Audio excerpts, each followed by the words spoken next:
C'était quoi cette finale de Budapest? Le Paris Saint-Germain décroche sa deuxième étoile. Salut les fraudes, j'espère que vous allez bien. En tout cas, moi ça va nickel. Avant de commencer la vidéo, n'hésitez pas à liker, commenter, partager et surtout abonnez-vous et activez la cloche de notification de ce que je vais dire dans cette vidéo. C'est très sincère et c'est très vraiment du fond du cœur que je veux remercier le peuple parisien de nous avoir fait rêver.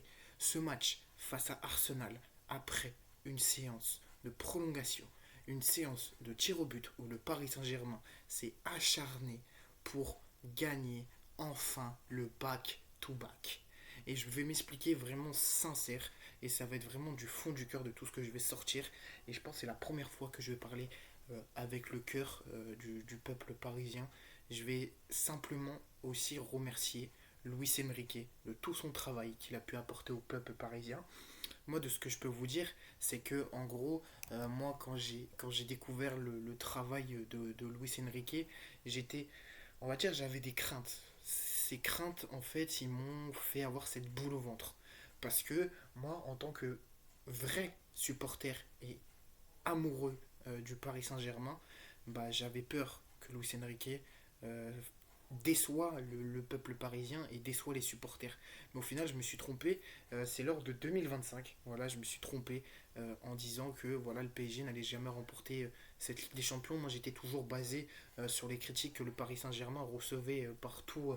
Par tout le monde, par tous les journalistes, par tous les supporters de d'autres équipes et d'autres personnes qui étaient là à critiquer plusieurs fois le Paris Saint-Germain. Et je pense que voilà, avec ces larmes de joie que j'ai pu avoir lors de cette Ligue des Champions remportée en 2025 du Paris Saint-Germain. Et là, je ne vais pas simplement parler du club, je vais parler simplement aussi de la deuxième étoile du PSG, qui est pour moi synonyme de deuxième étoile et de bonheur pour ma part. Parce que pour moi, c'est cette deuxième étoile qui me fait aujourd'hui rêver encore plus de aimer encore plus le Paris Saint-Germain.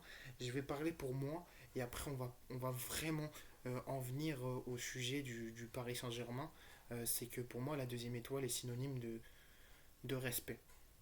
Voilà, tout ce que je peux dire parce que c'est grâce à mon père que aujourd'hui j'ai pu avoir cet amour du Paris Saint-Germain, j'ai pu avoir cette chose-là que j'ai jamais eu pour une équipe et ça fait depuis 2009 que grâce à mon père j'ai pu découvrir cette équipe du Paris Saint-Germain et je pense que cette deuxième étoile c'est synonyme pour moi d'un hommage que je peux rendre à mon père et je pense qu'aujourd'hui je peux remercier mon papa d'avoir été là pour moi pour me présenter cette équipe du PSG qui était pour moi une équipe qui partait de zéro et au final ils reviennent à deux Ligues des Champions pour devenir aujourd'hui la meilleure équipe au monde et aujourd'hui ce back-to-back pour moi c'est synonyme de choses que mon père m'a apporté pour ce club le parisien et je vais parler en tant aussi que supporter qu'aujourd'hui je suis fier pour toute cette joie que j'ai pu apporter lors de la finale face à Arsenal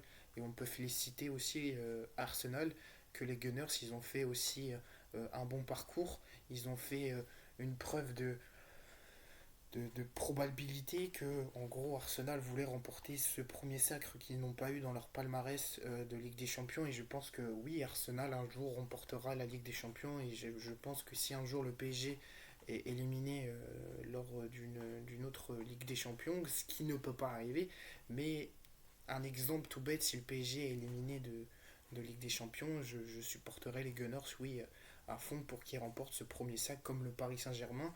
Et j'espère qu'un jour aussi, ils feront le back-to-back comme le PSG. Voilà, on peut féliciter les Gunners, on peut féliciter le travail de Miguel Arteta, on peut féliciter les supporters qui ont accompagné leurs joueurs et leurs joueurs favoris. Et aussi, on peut souligner aussi, remercier ces enfants qu'ils ont pu remporter aussi cette deuxième étoile avec les joueurs et surtout donner tant d'amour à un entraîneur comme Luis Enrique, les enfants, les adultes, les grands-parents aussi qui ont pu assister à cette deuxième étoile et à ce back-to-back. Et pour moi, comme je l'ai dit tout à l'heure, c'est un synonyme de respect et toute cette larme de joie que j'ai pu avoir pour ce back-to-back du Paris Saint-Germain. Donc c'est peut-être pas une vidéo adaptée à tout ce concept que j'ai pu apporter sur cette chaîne. Ça va faire bientôt 6 ans que cette chaîne en fait elle est très sacrée pour moi et je pense que oui, euh, c'est c'est compliqué encore de dire que voilà le Paris Saint-Germain va échouer un jour. C'est compliqué parce que ce back-to-back il est vraiment il est vraiment là. Et moi au début quand il y a eu cette séance de tir au but, moi j'y croyais pas.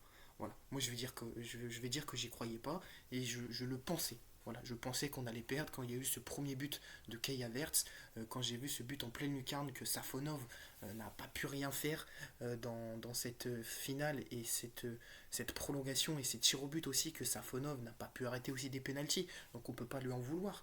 C'est quand même le huitième trophée que le PSG remporte et surtout ce back-to-back est synonyme de voilà, le PSG est présent. Le PSG, voilà, ils ont éteint toutes les critiques qu'ils ont pu avoir. Le Paris Saint-Germain a cherché très longtemps à remporter cette deuxième Ligue des Champions et surtout cette première qui est synonyme de voilà, c'est pour moi la première Ligue des Champions c'est des larmes de joie, c'est des larmes de respect qu'on a pu apporter au peuple parisien et je pense qu'aussi que tout le monde a raison, cette première étoile, elle était, on va dire, cette joie, cette bonne humeur et cette tristesse que tous les supporters ont pu avoir. Mais je pense qu'aussi la deuxième étoile est aussi synonyme de légende parce que le PSG faire le back-to-back, c'est vraiment rare de voir une équipe comme le PSG faire ce back-to-back et je pense que aussi l'Olympique de Marseille aussi ils auront droit aussi un jour à leur sacre aussi ils peuvent rêver aussi mais voilà on parle beaucoup du Paris Saint-Germain. Je vais reprendre sur la finale de la Ligue des Champions en 2025 où il y a eu cette polémique que soi-disant le PSG aurait acheté ou aurait donné un billet à l'arbitre pour gagner 5-0 mais non. Quand tu vois les probabilités qu'il y a eu ou que l'Inter était favori, mais en vrai la vérité ça se passe sur le terrain. C'est comme cette deuxième Ligue des Champions qu'on a remportée. La vérité se passe sur le terrain. Le Paris Saint-Germain avait la niaque, avait la rage, avait l'envie de faire mouiller le maillot et ils avaient aussi envie de faire rêver les supporters. Et je vais reprendre la phrase de Dembélé quand il a présenté la première Ligue des Champions à Roland Garros et comme il a dit, un jour, je vais vous ramener cette deuxième Ligue des Champions. Et regardez, il y a quelques jours, comment Dembélé, il a ramené cette joie à Roland Garros et aussi au peuple, aussi aux Parisiens qui sont fans de tennis et aussi du club parisien. Et je pense que oui, il y a une forte marque de respect qu'on peut apporter au Paris Saint-Germain. Et oui, cette finale était, on va dire, c'est la plus grosse finale qu'il n'y a jamais eu de tir au but euh, dans l'histoire de cette Ligue des Champions. Et après, je sais qu'il y a quelques années, il y a eu des séances de tir au but, mais moi, je n'étais pas présent. Donc, je ne peux pas dire quelle équipe a pu faire cette séance de tir au but, mais je pense que c'est la première finale dans l'histoire du Paris Saint-Germain où ils ont galéré. Voilà, quand il y a eu ce but d'un joueur parisien qui était là, qui était présent. Et moi, j'ai pas vraiment vu l'action de ce but, ce penalty. Et oui, ce penalty était vraiment vrai. Voilà, le joueur de Gabriel de Arsenal, il n'avait pas à faire cette faute sur Gvichak Kvaratskhelia. Parlons aussi de Gvichak Kvaratskhelia, le Georgien. Il part de loin, il part en fait, de son pays, de la Géorgie, qui était pour lui, comme il disait, un pays de pauvreté quand il était plus jeune. Et quand il voit qu'aujourd'hui, il voulait réaliser son rêve, et à seulement 24 ans, il a remporté deux Ligues des Champions. Il a remporté ce rêve qu'il a réalisé et qu'il a réussi à ramener cette joie et cette passion qu'il a.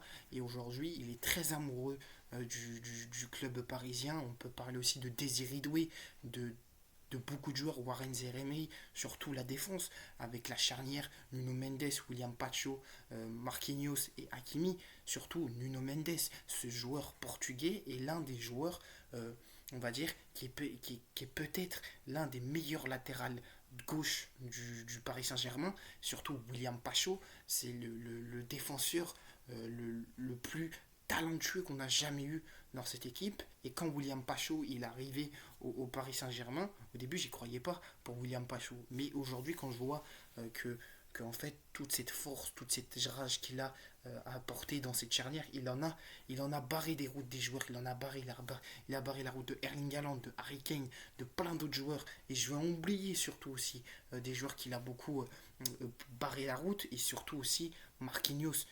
lui qui a tant rêvé de remporter cette Ligue des Champions avec le Paris Saint-Germain. Et je pense que oui, cette troisième Ligue des Champions, on peut aller la chercher. Cette troisième Ligue des Champions, on peut aller la chercher.